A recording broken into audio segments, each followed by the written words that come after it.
Oh, my screen froze. This is horrible. What? It's okay. Oh, this is what happens when you put me behind the wheel. Oh, see, and then I had like... Okay, well. There was a window blocking you guys. That's great. Hi, everyone. I don't know if this is working. Oh, I heard my voice. Someone's watching the stream. Or that was me. Hi, everyone. It's me. I'm in control tonight. Oh, boy, are we in for a treat. I hope that everything is working. So, here we go. We're here. I actually have no idea what actual episode of Critical Reroll this is because I failed to ask the people in charge beforehand. Like 89 or something? Like it's... Somewhere in the 80s? Late 80s? It's in the high 80s. Okay. High so 80s. 88, 89, 90? I don't know where we are. We are talking about... Is it Critical episode episode 11? I think it's episode 11. 12. Zemnian Nights? Are you sure it's 12? I thought it might be 11, sorry. Ah! It's 11! You Okay. had it. Season 10, episode 11. I had campaign 2 and I read it wrong, sorry. The one thing... Oh, it's a little dark on me. Hang on. Sorry. I didn't prepare. This is... This is all going downhill. Hi guys, how are you today? We're doing it live. Thank you, Super Rowan. live. Rowan, he is here to save us. Because he knows what's going on. I don't. Always. Alright, episode 11, Zemnian Nights. We get to, start back up after they had just been... They were at the bar that the gentleman was in, I think? Was it? No. They were in a shitty bar. And then they left. The episode starts with them leaving the shitty bar and heading back to the Leaky Tap. Where they all bed down for the night during the oncoming storm. We get Jester woken up in the middle of the night. Jester and Bo woken up in the middle of the night with some Yasha goodness. Because, of course, Ashley cannot stay for longer than an episode at a time. And so she gets a nice little story send-off as she's staring off into the storm. After we've learned about, the Storm Lord and all that stuff. So we have that. They wake up in the morning. I did want to touch on the fun telling Nott, maybe not to do the Ford disguise self. And then I have in my notes, I loved it because it was disguise self by committee because everyone was giving an input and we're like, that's gonna be one weird looking disguise self because everyone has an input on. Community created. Yeah, community created. It's basically it's like Monster Factory. Oh yeah. Yeah. Excellent. It's like if you were to go to the character creation screen, it just everyone gets to have their own option. Yeah. So basically, on the character creation screen, Nott had made she loves Ford so much she'd made a tiny Ford, and everyone else was like, no, and they picking and grabbing other elements in, and they're like, scroll this, scroll the nose way out. Yeah. So we get a little planning. The group decides to break up. We got Ford, Molly, and Nott decide Ford wants to go check out Pumat Sol. And so Bo, Jester, and Caleb head towards the Tri-Spire. So, of course, we're going to pick up with the first trio, Ford, Nott, and Molly. Molly tags along just because he has not seen Pumat Sol before. And Ford definitely wants to see if he can get the enchantment off of the wonderful sea-themed Mariner's armor and get it transferred to his actual armor. So, once again, we are greeted with the wonders of prestidigitation for free for Pumat Sol. I was half tempted to go into my Pumat Sol attempt at a voice. But I'm not going to, because we're just going to play this stream right off the bat professionally. Okay. Anyway. Yes, Pumat Sol, the amazing Pumat Sol. We learn at this, we get some nice shopping, and Molly gets a parapet of health? I can't remember how you pronounce that. I thought it was Parapet of wound closure. parapet of wound closure. But what we do get very wonderfully is a little bit of backstory into how there are so many Pumat souls, that they are actually simulacrums, and that the invulnerable vagrant is indeed an annex of the Cerberus assembly, which my ears perked up at that. I don't know what you guys thought about this. Oh, absolutely. Oh yeah, just in that little amount of time, got some serious little tasty bits of lore right there, and so I'll see if I can find my notes. Let's see. Oh yeah, it was interesting seeing Pumat's like take on the I didn't know where he'd stand on the government and all this, and it seems he's a bit influenced, but I'm not sure at this point. Well, then he kind of talked about the Cerberus assembly as being sort of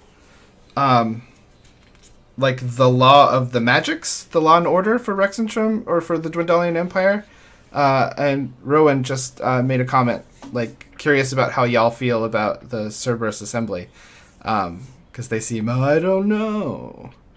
Mm-hmm. Anything that has, like, a control over magic and, like, dictates its rule and things like that. And, like, to have a government annex store like the invulnerable vagrant, that's a very interesting thing too. Like how many hands do they have in places like that?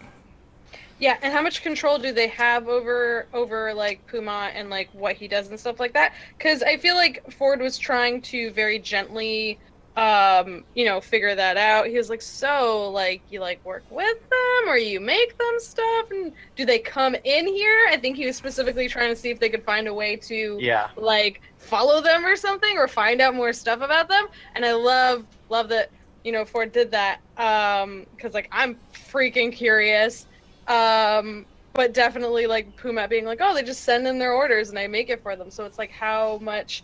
And I also wondered, like, because I think I had some concern that the Cerberus assembly was going to be sort of like like controlling in the sense that they don't like, all races, all peoples, all backgrounds and stuff like that. But Pumat is an unusual species. Like, Pumat is a furbolg, and they're supporting his unusual arcane endeavors. So is that a sign that they don't have a problem with different people?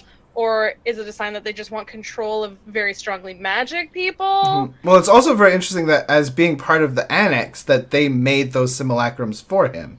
Like, I would love a chance that we could talk to the Pumat Prime, because I'm very interested in, like, where he came from, why he started the store. Nott did manage to get out of one of the Pumats that there was a Cerberus assembly representative that worked in the halls of erudition that they could go talk to if they wanted to know more about the Cerberus assembly. I believe that's what Ford had asked, and then Nott had kind of asked about that too. And we also get Nott being adorably cute and asking about special magic items and things like that. So it's just very interesting, this control over magic and this funded store where they give high-powered spells. Simulacrum is high level. Yeah. And they obviously had more than one person cast it so that they could have multiple simulacrums, because one caster can only make one. Mm-hmm. And, like we were discussing earlier, the symbol of, like, because this like, when Pumat pointed at the symbol, it was that 3 sort of diamond thing, and we were discussing, like, Cerberus, the dog, was a 3-headed dog. Does it have anything to do with that? Like, what does that meaning, like, come from? And I was wondering, because there's been some talk, there's been some conspiracy theories online and stuff like that, and stuff we've talked about, where people have been pointing out that a large part of the campaign so far has been very unusual, rare creatures and monsters showing up in different places. And the Cerberus Assembly was mentioned in the very first episode. I just double-checked. I went back and checked my notes. The Cerberus Assembly has been mentioned in the same sentences as they were when we were in the very first city, and they were talking to, like, the Watchmaster and all that. The Cerberus Assembly had a hand in some of the episodes since the very beginning, where we saw Clowry go crazy, where we saw, you know what I mean? Like, we've seen the weird gnolls, the lion head. Oh, the Manticore, yeah. Manticore, thank you. All this weird stuff. Teostra. Yeah. So what? Oh, Teostra, Monster Hunter. Oh. Uh, Monster hunting. yeah, so I'm interested because Matt likes the flavor pepper with world flavor stuff, but like how much of that is, you know, just showing you what's in the world, and how much of that is like, you know, foreboding, and like, will we run into these guys again? And we get a lot of that later too with so I mean, that's a good time to jump into the next thing, which is the other group goes over and deals with what I especially know before last week's episode started. Rowan had tweeted, "Do you think they'll make it to the smut shop?" And he was gifted with the wonders of the smut shop. So I think we were all we gifted please with what we were wonders all of gifted the with. That Like was pages. So Yes, group that was 3 a manages present to us all. exactly. Group 3 manages to make its way into the Tri-Spire, which we all know is very critical of the people that come into it. Upper class likes to keep it nice and upper crusty. And crusty leads me into, they head towards Chastity, Snook, but they stop at a bakery first. See, that's where I was going. Crusty, bakery. Oh, I'm never going to be in control again, guys. Yeah. Bakery, Definitely. crust. I believe you. No, I was literally crust, not any. I don't know where your guys' heads are at. Anyway, we get a stop in for pastries. We find out that Nicodranus bear claws have a lot more cinnamon in them. So you know. Oh, see, someone likes me in chat. Someone liked me. Anyway. So we get Chastity's Nook, which apparently it's actually, the building was made to stand out. It's a little hut that's different from the buildings around it. We are introduced to Iva. Iva Deshin, who is probably, like, I don't know about you, like, the description was just like this super nerdy librarian, kind of like the big glasses, the big sweater, like kind of big hair, very frizzy, mousy brown hair. Yeah. I just there was like, I was you know what I was thinking is Trelawney from Harry Potter. Oh yeah. Interesting. The psychic. I saw, like, I kind of saw her as. I could see that. As Iva. Yeah. That's what I was picturing in my head. Kind of glasses and, like, I can see that. Yeah, Emma Thompson's character, for those of you who don't know, Emma Thompson is also wonderful. That's just a side note from Dusty. So we get some book recommendations, and let's just marvel at the fact that first of all, Matt blushing as he had to describe this because Liam made him come up with all this stuff. But the books that we had, Zemnian Nights, oddly became the title of this chapter. Enchanted Tryst, Scent of the Sea, which got a laugh out of everybody. But that was apparently more Outer Empire. So if there are people who are into Outer Empire, I don't know exactly what Scent of the Sea could possibly be related to, like, what location it was, but it's definitely Outer Empire. So Tusk Love, which is my favorite, probably. Of course. Yes. Guard of My Heart, Shallow Breaths. Oh my goodness. And then we learn that Liam's character Caleb likes going to these kind of shops because he did happen to find a book in a shop like this before. So he inquires about rare books, which leads Iva to bring up The Courting of the Crick, which is apparently a banned book by the Dwendalian Empire, which I suppose I could kind of see because it deals with Zorhas kind of stuff, and we can talk about that, what the book entails, or what we can talk about now, what later people kind of find out in the book, so we can kind of discuss that little theory mongering there. So we get According of the Crick, a banned book.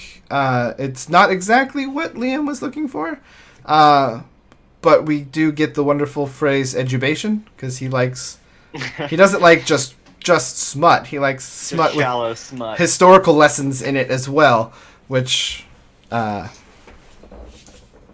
According of the Crick actually does. We get Jester buying Tusk Love. We get Jester also inquiring probably too much, as you should, in a shop like this, of other patrons. People are there for their own private reasons. I think that was the funniest thing. This was like, what's your name? Got to go. Yes. I will be leaving now. But that's just Jester. That's Jester. No, Jester is very into, like... TM. Didn't she also put... Oh, she put I Am Watching You in one of the books, right? She put a note, in one of the books, and Matt even... Guard of my heart. Yeah, and then Matt even said that she heard the Traveler in her head sort of laughing in approval, like she does her god proud, she, quote unquote, her gad, she makes the Traveler proud. Like, I mean, she pranks like a pro. Oh, pranks, so many pranks. Oh yeah. Also, we get a little taste of Iva's AO3 account. Sorry, I had to do that for Tumblr people and the internet in general. But we learn that she's even writing some of her own fiction. Mm-hmm. And it wasn't super good quality. It wasn't like. So when I think ham-fisted analogies was. And then Marisha Bo reading it was like, there's a lot of mechanical stuff in here, and I imagine like some of the worst. It's like just some really over the top written romancy smutty stuff mixed with a technical manual, like some sort of device's technical instruction manual, and just mixing the two, because apparently Iva's family is into mechanical and engineering, so what do you think about the theories that there's more to the Courting of the Crick book? Like, what do you think about, because I mean, very early on, like several episodes ago, Matt Abernathy, our Matt, not Mercer, Matt, was saying, like, he already proposed, and this is a huge spoiler if you haven't read Saga, if you're not in that point yet, but like, earmuffs if you haven't read Saga. Yeah, earmuffs if you're trying to read Saga and you haven't completed yet. But in Saga, they put messages in the porn. Like, they literally like put messages of like protest and like, 'cause there's an ongoing war. That's the whole point. Like, that's the big backstory in Saga. And like, they have these messages like of anti-war in the porn and like stuff like that. And even like The Courting of the Crick was the book that was hidden in the back. It's banned. As she was reading it, Bo didn't get much out of it, but Matt also said she didn't finish it. And you know, he said it was almost more political than it was smutty. What do you think? There's more to that book? Do you think we'll get to see something along those lines? What do you guys think? I think that's a definite possibility. Like, I would be surprised if Matt wasn't a Saga fan. So. Yeah, I hope that there was more to that, because, I mean, we know that Liam came in, read it, but we never got to deal with, like, what Liam learned other than more, like, a little bit of how it ends and stuff like that. But I like it because it described a lot of a country that we don't know a lot about. And it was the Illuminated? No, Julis. The Julis...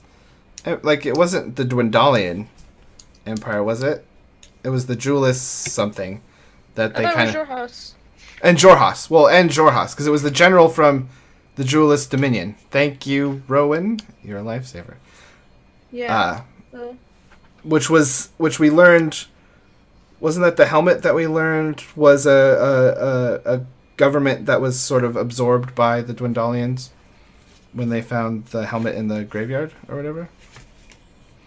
But yeah, it's like, I mean, I hope it has something to do with it, or it could just be a way to get some cool Zorhas history. I really like Matt's world building with the the cricket armor. That was really, really cool. Yes, that was my favorite. Because, like, I thought of that and, like, oh, man, I never thought that you could do things like that. Every time Matt does stuff like that, anytime Matt describes something like that, I just ignore everything and I look at Travis and I look at Matt. Because Travis's reactions are just the best. Oh, well, the shirt came back up during the... Yeah. That was, I look at Travis's reactions when Matt is doing something, and I look at Liam when Sam is doing something, because... Yeah. So, absolutely. We get... So, the book's smut. I hope that book has more to do with something. I definitely think the government is definitely trying to, like, suppress knowledge of outside governments. Yeah. Just to remain in control there. Well, we learned that the book is sort of used as... Well, it's sort of written as a propaganda against that, you know, the Empire? That Xhorhas is just a horrible, irredeemable place. And we know that the Empire is fighting off Xhorhas, and we know that people from Xhorhas... There's a negative reaction to their blood. Yeah. So how much of what Matt described as Xhorhas being just this horrible, fierce place where people are always vying for power and scrambling to take over from each other, or was it just bad historical porn? Well, yeah, like, was it literally just banned because it meant, like, because it was talking about Xhorhas? But the spy from Xhorhas, which was the female drow, was it not? She, like, the story goes, as we heard from Bo receiving it, was that in sort of their sort of standoff and sort of discussion, I guess, back and forth, that didn't the person from the nearby, the local country, didn't he screw her over? Didn't he end up being kind of the horrible person in that situation? As she was reading it and describing it, like, she got killed because of him or something like that. Like, I think it almost paints the spy as the good person, not the local guard. Or the general? Yeah, the general. Yeah. Thank you. Yeah, because he ended up, like, framing her, was it? Or did she... It just ended up she died from whatever happened. Yeah. Yeah, and then he, like... Well, she was tried and the way Matt described it to Bo as she was reading it was that, like, he was like, well, she was just like, she had to die anyway, I guess, like, whatever, like, which is such a shit, which tells you that person's a shitty person, like, I'm sorry, but, like, so it paints, you know, that person as the bad guy, and the Xhorhasian person seems to have been the good guy / you know, victim here. Yeah. So, I don't know. That's... we'll have to see how that plays out. If we get any more from that book, since Liam got to read it, but they didn't really have time to talk about if he got any cool information from it. He just sort of wrapped up how it ended. Mm-hmm. So, they leave the Chastity's Nook and head towards the Pillow Trove. They go back to pick up their bear claws, and we get hand bread, which I made enough jokes last night at the alpha party because someone's hands were cold. I just kept saying, just get a loaf of bread. It's what people do. So we get another weird Caleb moment because I don't know if that's what people do or not, because bread's pretty delicious. I wouldn't just waste it on. So we get the Pillow Trove. They go check out the room. Mm-hmm. They have a little fun there. Jester is literally a little kid sometimes, and it's adorable. We do get a little bit I loved Bo's comment on, like, what are your end goals? I just want to make a lot of money and get drunk. Yeah. How much of that... I was really wanting Caleb to do better on his insight check. Yeah. I mean, we all know that's BS. But... Oh, yeah. We definitely know there's more to Bo than she definitely has a front. We get to meet the owner of the Pillow Trove, Madame Luenga? My writing is bad when I write my notes. Yeah. But anyway, not much really happens there. We could just get some insight checks. We get a little silliness. Well, I did like the discussions happening between Bo and Caleb, because Bo was checking with Caleb, like, she's like, don't you think this is bullshit? Don't you think, like, what do you think of the Cerberus? Oh, that's right. She was trying to feel him out. Like, she was Mhm. trying to... I thought that was really interesting.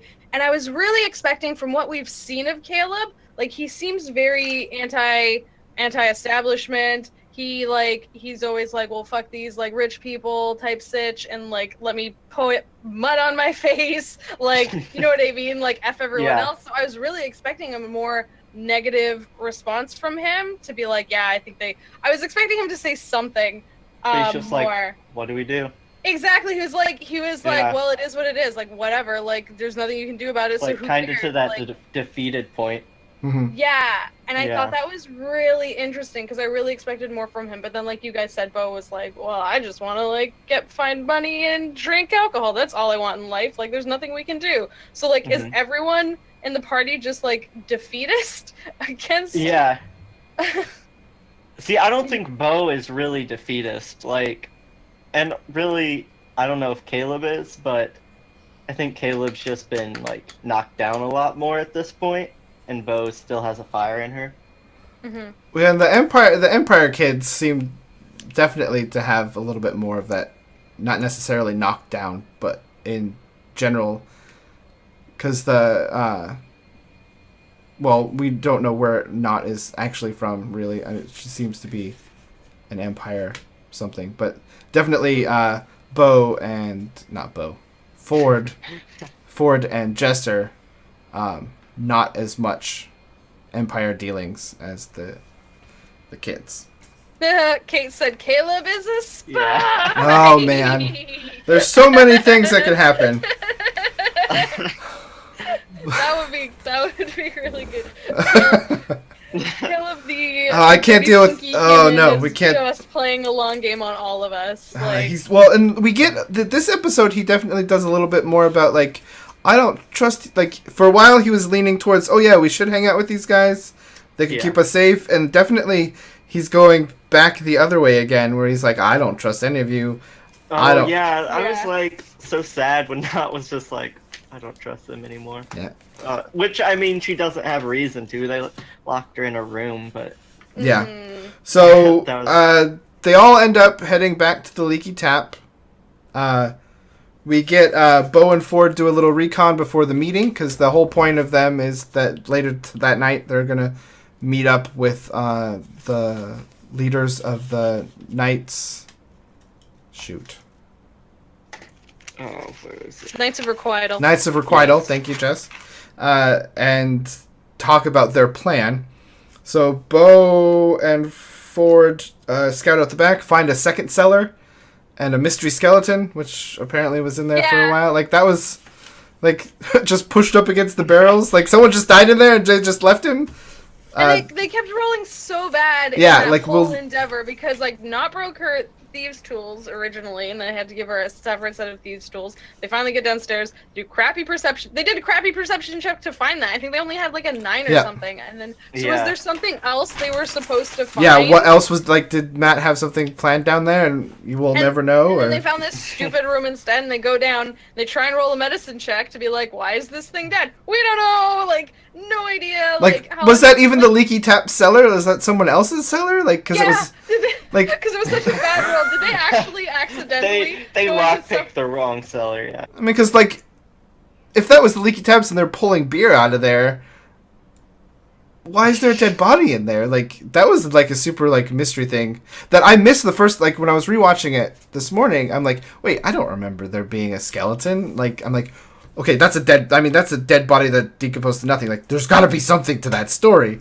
Or it's just a guy who passed out and died drinking beer or something. Who knows? FMA in chat said the skeleton was the former owner of the leaky tap. Oh. So, Knights of Requital, a little more evil than we think they are. Whereas Kate said, it's a path to the myriad.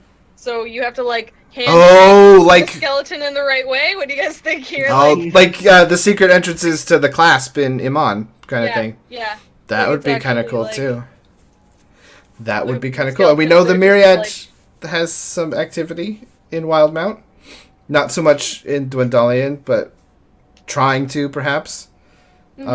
So that's a good segue into the actual meeting, because we head up. They decide that it's just going to be Bo, Caleb, and Ford. Not any monster type people going to meet them, just to make them, just in case they were to be found out. They put Nott on lookout duty outside. Caleb has Frumpkin out there too. And then Jester and Molly kind of are placed in the bar upstairs to act as interference if there were to be some sort of guard interference or something like that. And so then the meeting begins. Dolan, Ulog, and... Remind me again, because I forgot we talked about this before. Oh, sorry. Dolan's partner. Yeah. Sorry, it was... Horace. Yeah. It was Kara, Dolan, Horace, and Ulog. Yep, you had it. So we learn that Ulog has been watching them this entire time they've been wandering around the city. He's apparently a really good thief and sneaky. Because they made mention that we were worried. We saw you go in to deal with the crown. And that was when they were probably getting the bounty for the spider in the sewers. But they seem trustworthy. They showed up for the meeting. And then we learn about the 2 months of working on a plan that they had planned, which was pretty on par for D&D players' plans. Yeah. So they have dirt, apparently, on Zutan, the lord that sort of messed up Horace and Dolan's practice. That he was working with some sort of bad dude with the Myriad. And they wanted to get that to the Lawmaster Orenthia, because Orenthia, they kind of know, right? But the Richter... what was her name? Orentia? No. Richter Pusine. Pusine. Oh, Richter. Intercepted that information about the Myriad and Zutan and never gave it to Orenthia. So their plan was to somehow mess up Pusine's and plant the letter, but then Ulog kind of goes, wait, no, that's not actually correct. We wanted to...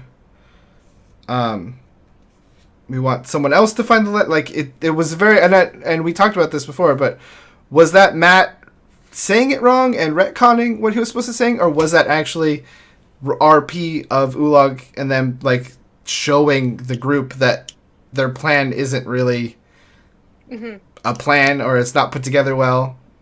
I don't know what you guys thought about these guys and their plan. I was super impressed with Travis Ford. I'm so happy Travis is getting to play as smart. I have that in my notes right here. Like, talk about Travis being able to be smart, because he's he really good. Strategized like a boss. And he's like, well, what about this? That doesn't sound quite right. Yeah.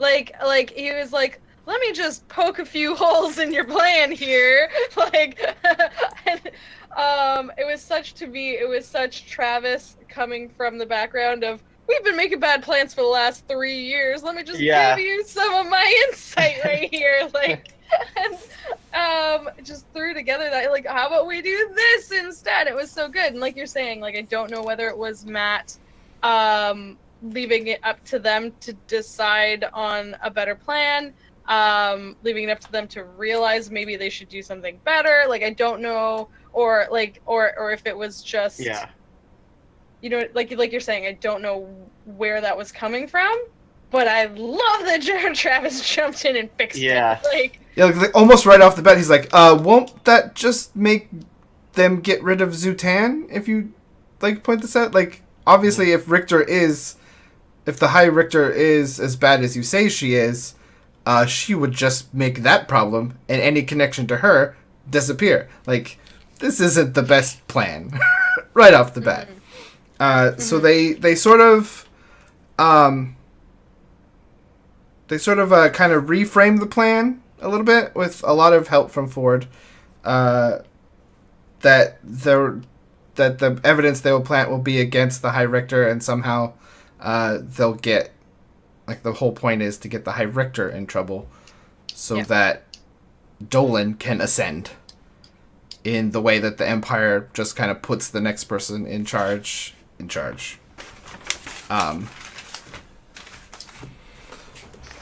So the Mighty Nine kind of help them restructure their plan a little bit, and they kind of all agree that will probably work. And they set up a meeting to meet at a different tavern the next day, because they want to have some time to go scout out and, kind of get a feel for who the players are in this plan, so that they can get a better idea of like what they want to do.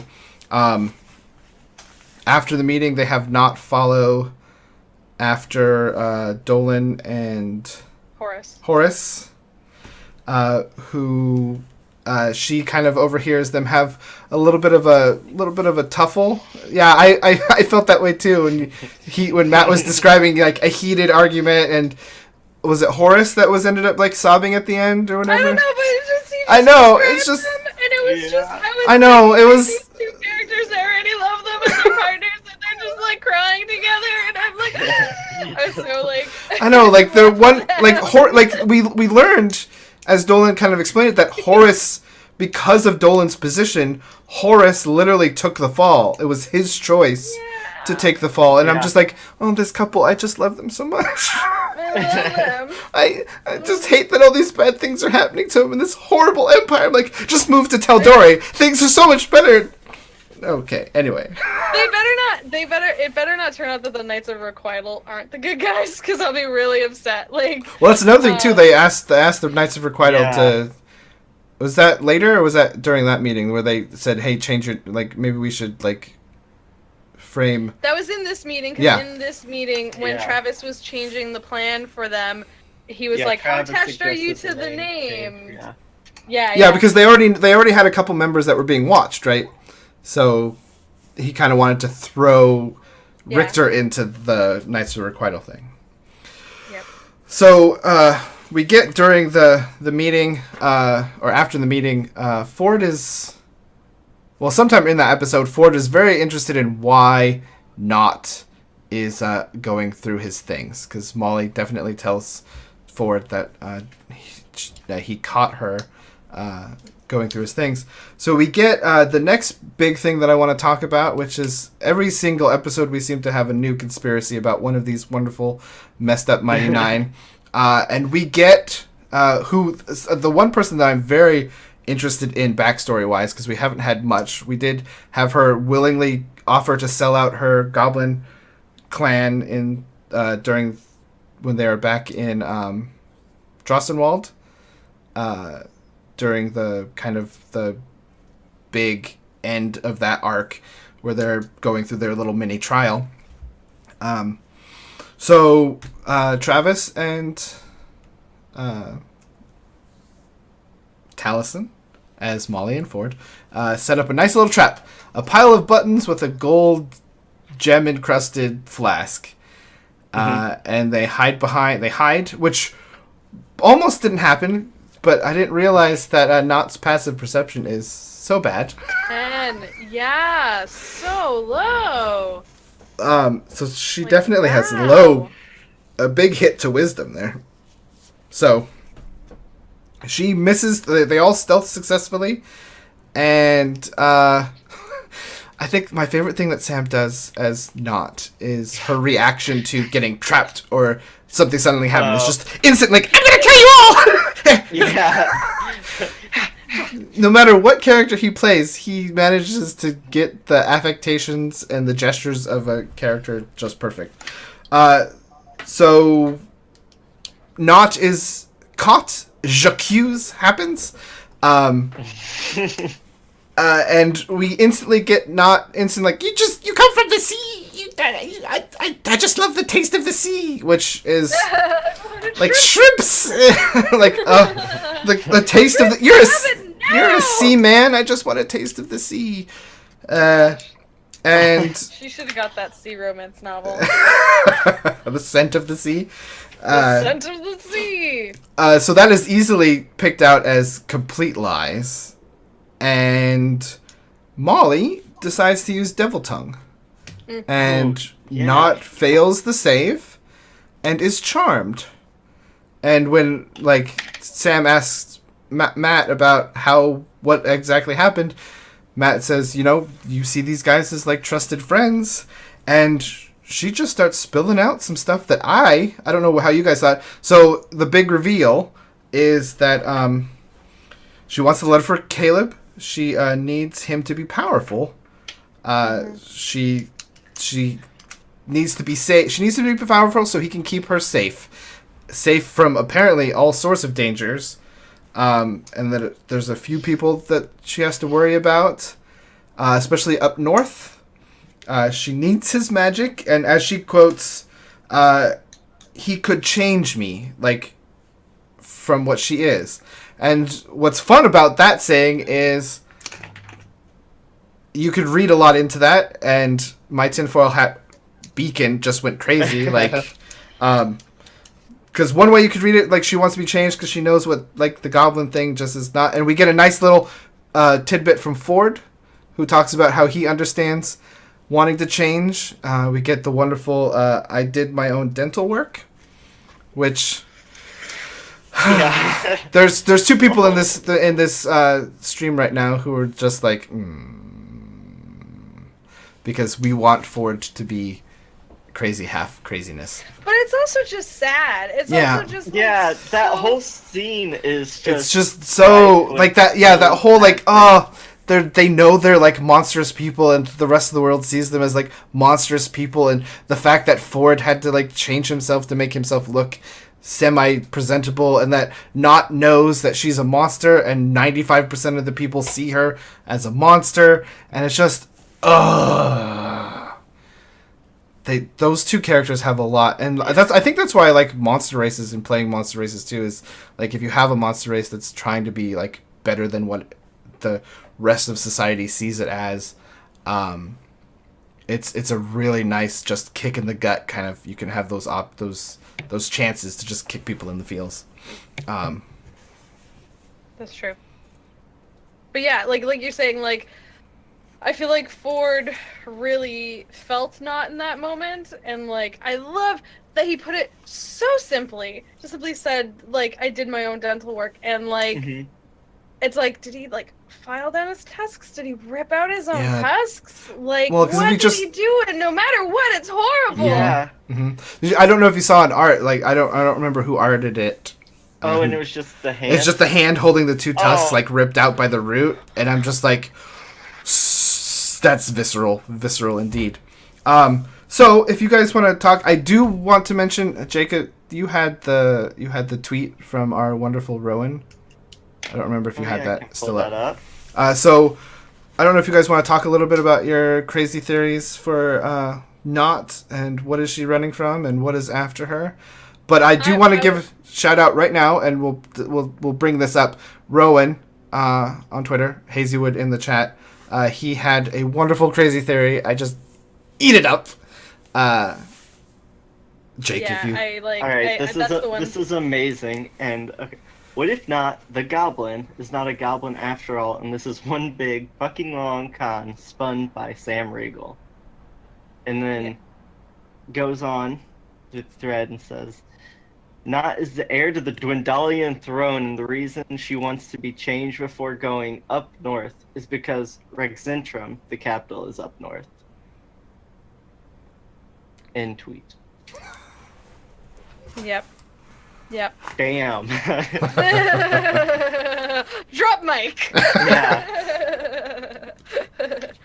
I love any of the theories out there that, like, Sam is pulling a long game, because 200% I could see Sam pulling a long game. Oh, yes.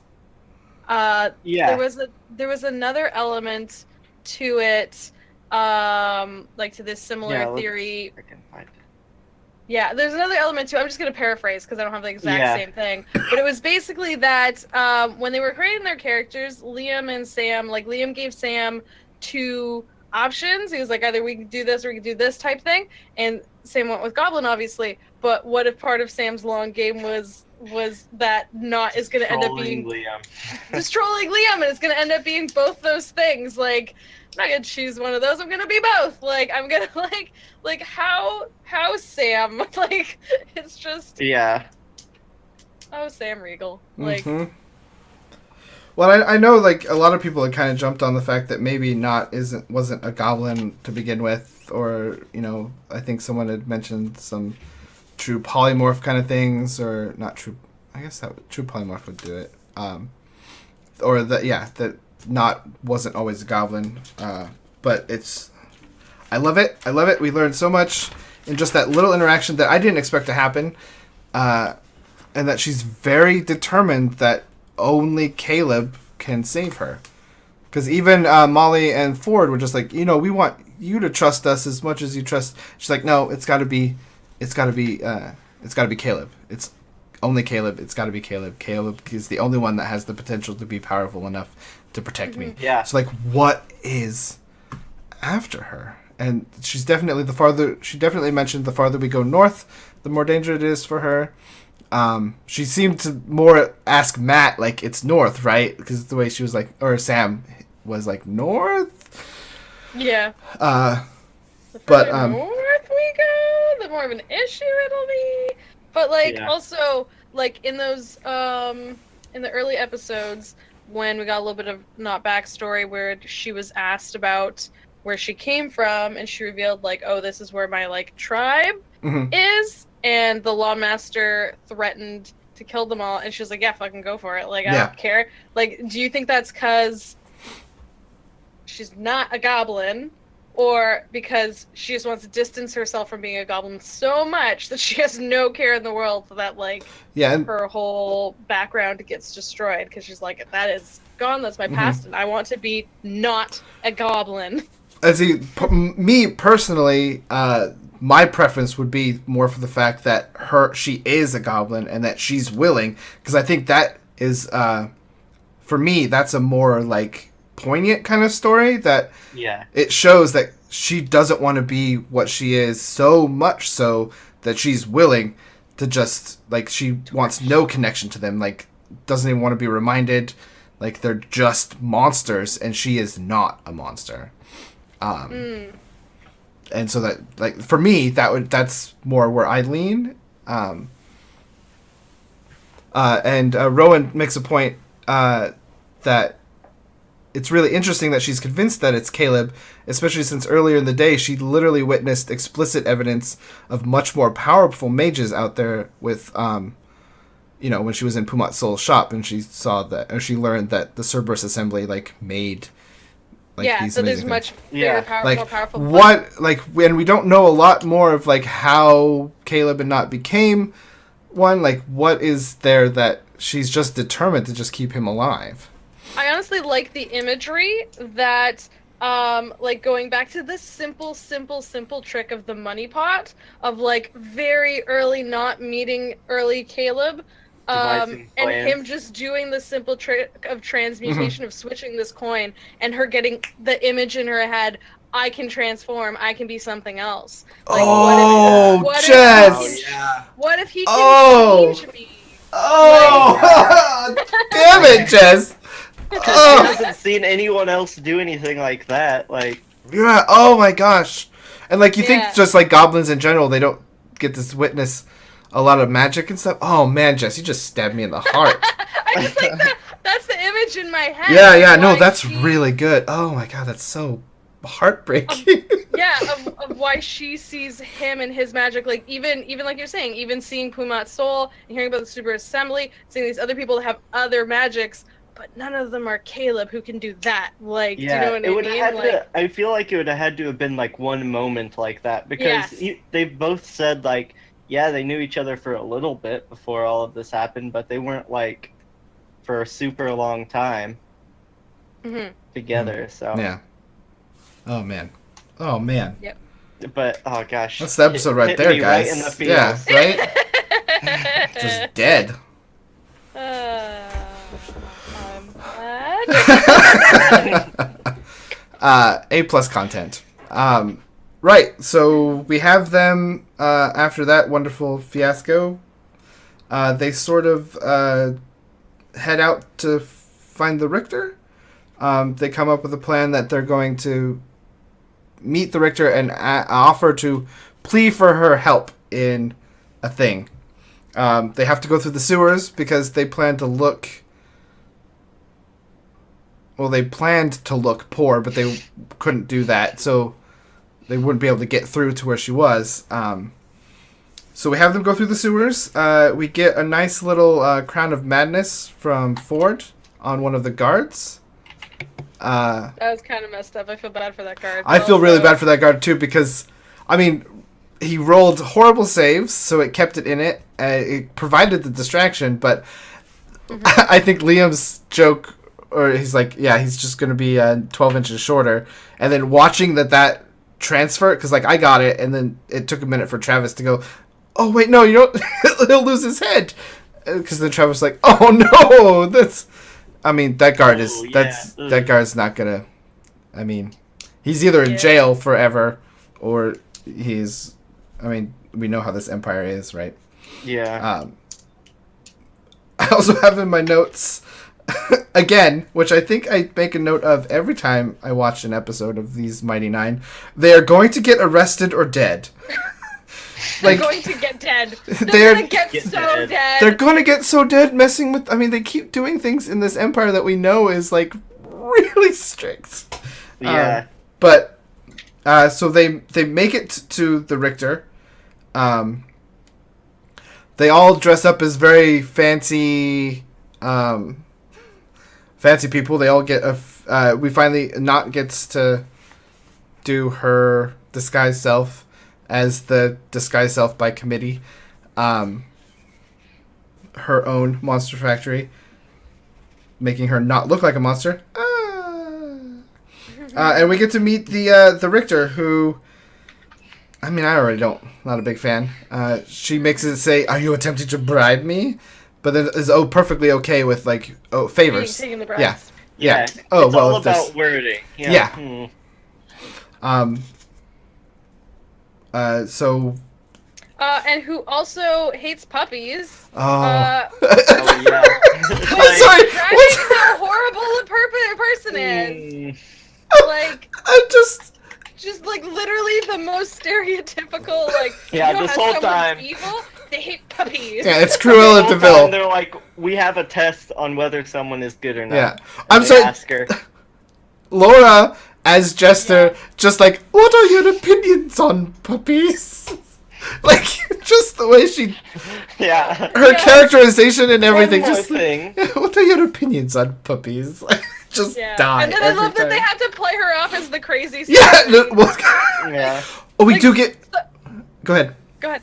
I was just gonna say, sometimes Jester is, like, very in line with the story, and sometimes she's just gonna fucking Jester it up. Like, literally. And this is one of those times that I was like, oh god, Jester, I love you, but please stop. Yeah, it's like, stay on book, Jester, stay on book for once, just stay on book. Like, but we also get a nice little play from Molly to see how the High Richter reacts to, because he was keeping his hood up, right? And kind of keeping a low profile of, you know, and we get the Demon Bloods. How dare you bring Demon Bloods in my presence? Which, oh god, yeah. Yeah, we like definitely, there's definitely just a negative yeah. connotation to that kind of tiefling from She Zorhas. hates puppies and she's racist. Great.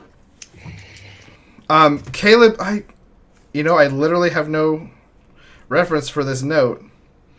No. This note says Caleb is a wet blanket, but totally right. I feel like he was trying to talk them out of something, or like talk. Oh, one of the many times he was like, "Let's not do the thing unless the money's good enough." Is that what you're talking about? Maybe. Damn, I'm sad that I did not give myself context for that. I don't know. There was this whole point. But he was doing me. Point that he was talking about stuff and like maybe we shouldn't do this. And like from the D&D player in me, I remember being like, okay, now you're just like you're not having fun. Doing crazy things is fun. But then also is like, I mean, you're totally right. This can't go well. But but I don't remember what that's for. But anyway, I guess I wanted to point that out. I don't know. I remember there was one point where they all stop and they're like, "Are we even getting paid for this?" That's true. Yeah. So they're like, oh, "We'll have to check on that." Yeah, we forgot to ask about that. Like, what are we actually doing this for? Like, and I'm like, I think, "Oh, don't work for exposure." Yeah. That does not go good for anyone. I think even Bo mentioned that there's nothing she likes more than a favor owed. And they did use the opportunity they had with the Richter to kind of case the joint because they were on the other side of the walls. So there is that plan. So they head back and meet up with the group again at the other tavern to keep the low profile. We learn again that Ulag watched them this entire time as they did their things. And they sort of plan for the pre-harvest gala, which apparently was delayed. It was going to be one day, and it got pushed back a day. So they sort of give a little plan for that being the point that they are going to infiltrate the actual estate and set up this framing of Richter. We also learned that Ulag is ponying up 513 gold and some various other bits, his entire life savings for this. And he also insists that he's going. So Ulag is the one with the wife, right? Who the Richter is for no reason. Yeah, and it's specifically the Richter that passed that sentence. Because that's who he has the biggest That's who he has like grudge against. That's the word. Thank you. For. The grudge was not in my brain for 5 seconds. Yeah. The... You're reading King Sundew? King Sundew said, "I love how there's no actual plan for the exact plan for how to infiltrate the estate." I mean, but that's I love that we still have both sides of like our group where like they did some real great planning this time, but they're still them and they're still just leaving some stuff up to chance. Yeah. They're still just like just gonna we talked about it enough. Let's not talk about it anymore, even though you're still missing some key details. We'll just ad lib it while we're doing it, like because that goes well, right? Yeah. And then that's savings, cough, spy. Yeah. Spy. Like I fudged that. Who's spy? Oh. Who's spy? Yeah. I mean, maybe checking into the backgrounds of some of these people that they're like working with would have been smart. But they did They did a little bit. Insight check and it was bad. Yeah. Like, I feel like they haven't done a single successful actual insight check. They haven't although they followed Horace and Dolan. But like you're saying, no one's followed Ulag. No one's checked. Yeah. Well, could you even follow Ulag? Like, I feel like Ulag would be like the worst one because he's been following them the whole time, and they had no idea. And he definitely was insistent that he goes. And we got a new name for them, right? Did anyone write that down? Because I forgot to write it down. The new name for the Knights. The new name for the Knights of Requital. I thought it was a V. Maybe chat. We'll interact with chat right now. Yes. I'm One of you has your shit together. Fully admit that I did not get that far in my rewatch. So I don't. My notes. I will awkwardly wait for a delay. Yeah. Jester wants to use Zone of Truth on the Knights. That's smart. But the problem with Zone of Truth is they know you did it afterwards. Yeah. But they pointed out they'll probably be accepting of it, and I think it's a really good idea. They'll probably be accepting of it after, when they're doing it. If they're doing the night of, they do a Zone of Truth check right before. They're like, well, obviously we were just all checking. We were on love. Well, and the thing about Zone of Truth though is you can choose not to. You're not compelled. The inquiry or something like that. I think that's close, Kate. That's it. Yeah. It was the inquiry, wasn't it? Inquiry. Yeah. The thing with Zone of Truth is that you're not compelled to speak the truth. You can only speak the truth, but you can choose just to not. Yeah, you could say nothing or just say something else. Yeah. That wasn't related. Yeah. Thank you, chat. You are amazing. Thank you for keeping me doing what I'm doing. Oh my god, I started this episode and I didn't introduce any of you. Okay, we'll do it. I don't know worry. who that is. What? Was there anything else about this episode that you guys wanted to talk about? We're kind of at the end of it now. Any cool things, favorite things? We didn't talk about Yasha at the beginning, and I thought that was interesting. Do you think Okay. there's gonna be, like it's just gonna, like, anytime Matt has to get rid of her, it's just gonna storm, and it's gonna be like, do you think she's gonna be... Are we gonna get to hear that story at all? Like, does she have to go off and meditate to her storm lore? Yeah, like, Or what does she was know, that like... storm, like, was she getting messages from that storm, or... Because she seemed very intent on the storm, or does she feel like she has... Yeah. Go ahead, Jake. I wonder if they'll play that into, like, every time Ashley has to almost. Wouldn't it be cool if, like, she Storms just... are brewing. She appears with the storms, too? Like... Oh, Like, that out would of the be sky, good. like, lightning. Yeah, that's strike. like boom, And and then there's she's just like... just And it's there? Yasha right there in the middle of a field. I feel like Bo would die if that happened. Just And I from love that we amorous got- feelings. Yes, and I love that we got Someone that too, write like, the steamy romance novel. yeah. A Yasha to remember. Yasha strikes twice. Oh, nice. Valkyrie Yasha. Oh, yeah. Jess, did you want to make a mention of the Yasha Bo thing, I think? Maybe? Is that where you're going? I was just gonna say, I love that, like, I love the little things that Bo does, that, like you said, that she's so amorous of, like, Yasha, that she is just, like, she's spooky, but, like, in a hot way. Like, you know what I mean? Like, And then Molly's like, yeah. Yeah, she's like that. Yeah. Lady Thor! Dude. Yes. That was the only one I was thinking of from the very beginning. yeah. I mean, I could talk more about, like, lots of the things. Did you have a specific, like, just for fun for me, specific favorite moment from this episode? I know there was a lot of, like, slow bits and pieces, but one thing that you just that you took away from this episode that was super cool? Jess? Jake? Me? Oh. Oh. Wait, the host Wait, Jess? Jess is over there. Nope, down here. There we go. You're over there. Oh, right there. No, Okay, I'll it's go the first. story. I think the biggest one for me was just okay, my favorite moment, and I've already said this, if I knew how to GIF, I would flip and GIF this moment because it makes me so happy.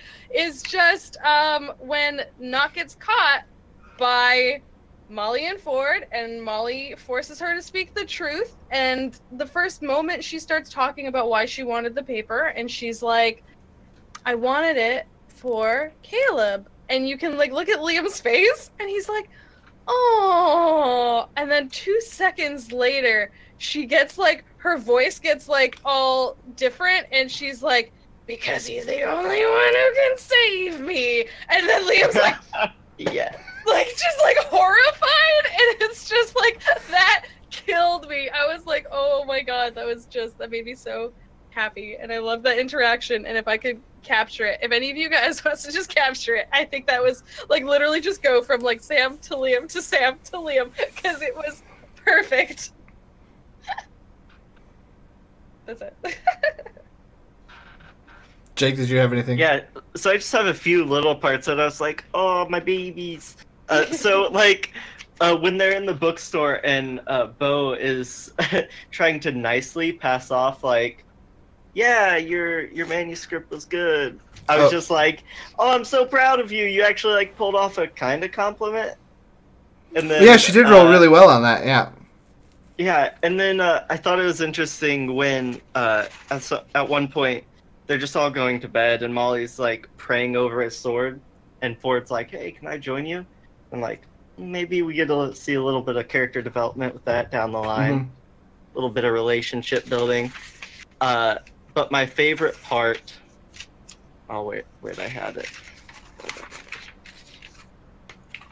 Yeah, my favorite part was probably just the same as yours, Jess. It was just leading up to it. Like, I was so stoked for, like, oh, hijinks are starting. But then, like, my heart, it, like, started off excited, and then my heart was just broken by the end of it. And I was just like, man, Yeah, roller coaster of emotions. that scene is probably my favorite scene in the episode. But another really good moment, Kate pointed that just reminded me of it in chat. Oscar. Yes, was when Jester. Oh, Yeah. that was literally about to be, because I was gonna say, do you know what my favorite part was? Please go for it. Please. It was Jester after reading Tusk Love. I just liked her. She's like, yeah. "Oh, Caleb, why are you knocking at our door?" Or, Yeah. nothing, Oscar." Like, what's your reading there? Oh, nothing, Oscar. Don't worry. Nothing, Oscar. And like how she was describing that she kept like looking over at Ford and stuff like that. Like, Jester on Tusk Love High was my favorite part of this episode. Absolutely. I wonder. I don't know if it's okay. I'm gonna because we're on Tusk Love, so we're on Ford, so I'm just gonna talk about it a little bit. Just the whole teeth pulling thing, and obviously we know now Kay had tusks. We've seen him do his half orc reckless endurance. No. Anyways, the one where he comes back from 0 hit points.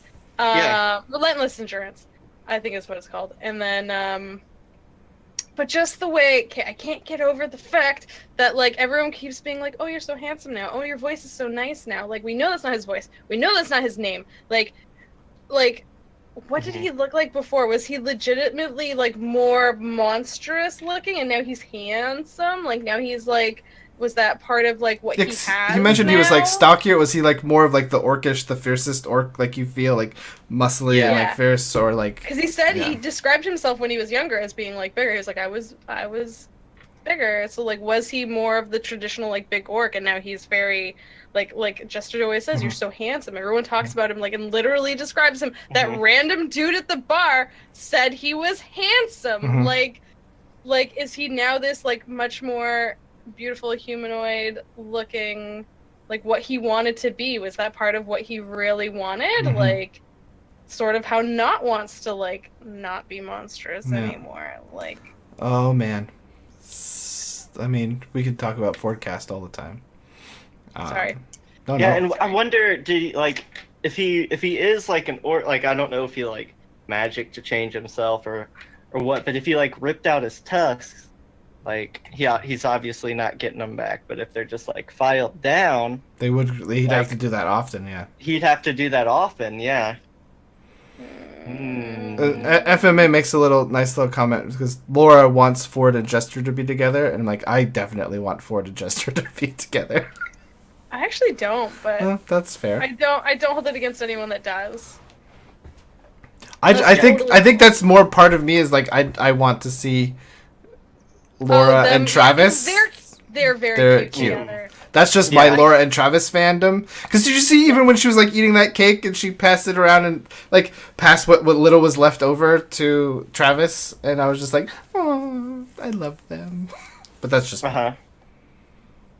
Yeah, I like them all where they're at so far. I don't think we need to jump into I am a fan of shipping all the characters. Yeah, for once I have. As far as the story, I would wait a long while before anyone couples up. I don't really ship people that hard in this campaign. I mean that I do slightly just because, but I'm fine with them never and just always the little flirting. But that's just the Laura and Travis part of me. That's just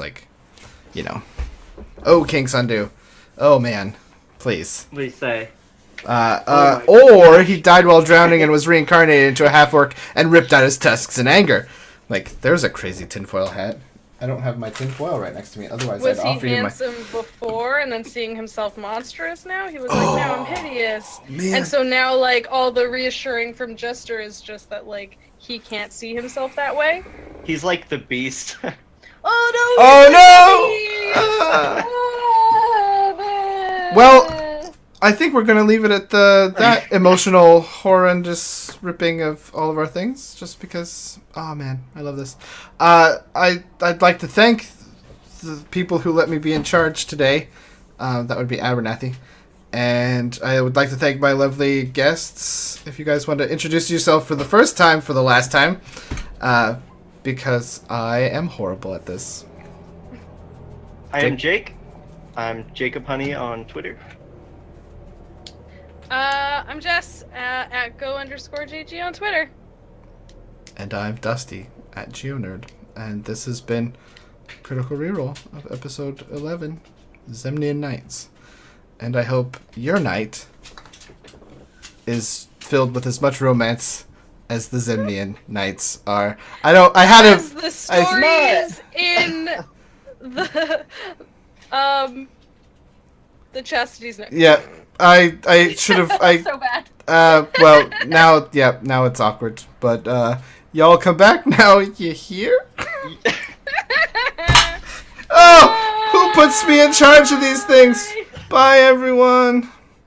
I'm gonna do this thing again, where I do the thing. Oh gosh. Nope. Oh, it won't let me. It won't let me play the music. Great. Nope. Nope. The music is broken. Da, da, da, da, da, da. It's not playing. Bye. Bye, everyone. It's off the rails. I'm gonna end the stream now. Oh, bye. Just kill it. Boom. Boom. Boom.